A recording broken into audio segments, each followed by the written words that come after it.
there is hope for video game movies after all, folks. There is finally hope because Warcraft is right around the corner. Really hope that one's good.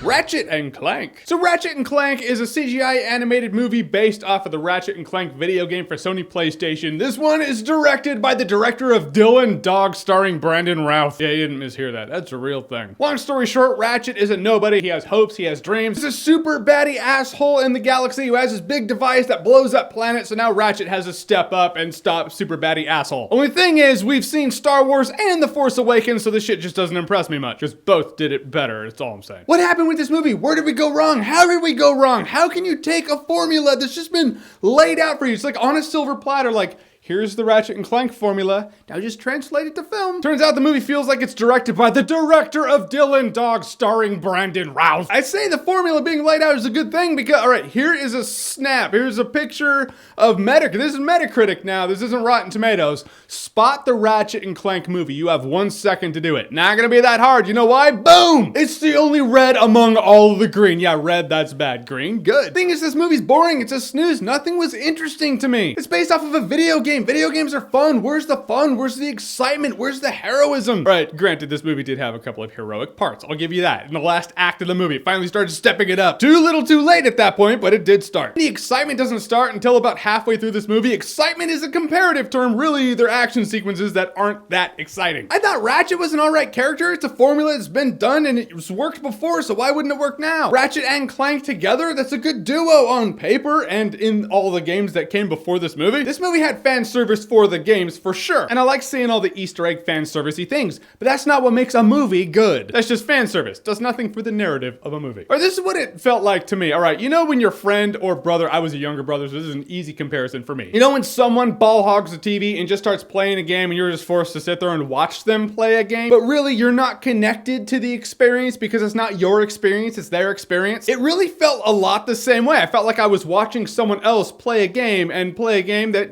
they weren't really playing that exciting like. The movie had humor. Some of the humor actually, I chuckled in a couple of parts. Most of the humor just fell flat and I was like, this is clearly made for 3-year-olds. And I know that's gonna come out in the comment section. Well, this movie was made for kids, or oh, this movie was made for the fans. I've seen those arguments come out a lot lately. I see it like this. You can take anything that sucks and say, well, it was made for X, and somehow that's a justification, but it doesn't make it a good justification. Batman and Robin was made for fans of shitty dialogue and crappy looking Batmobiles. 50 Shades of Grey wasn't made for you, Jeremy. It was made for fans of the book. All right, well, I can't disprove that and I can't discredit that because it is more or less true. Doesn't make it a good movie. Guys, I'm powering right through this. In the end, I like the characters of Ratchet and Clank enough. It's almost like you can see them and be like, oh, they would be great in a video game. Oh, wait. But really, none of the other characters had any synergy. They didn't mesh well. The plot was boring. The villain, forget it. I don't care about the villain or villains in this movie. Nothing flowed, just felt like a really boring video game version of the really good video games Ratchet and Clank that we all know. I'll say it's not the worst thing I've seen, but I will still say I'm not going to remember Ratchet and Clank in T-1 day. Yep, already forgot. The guns were cool though. Guns were really cool in this movie.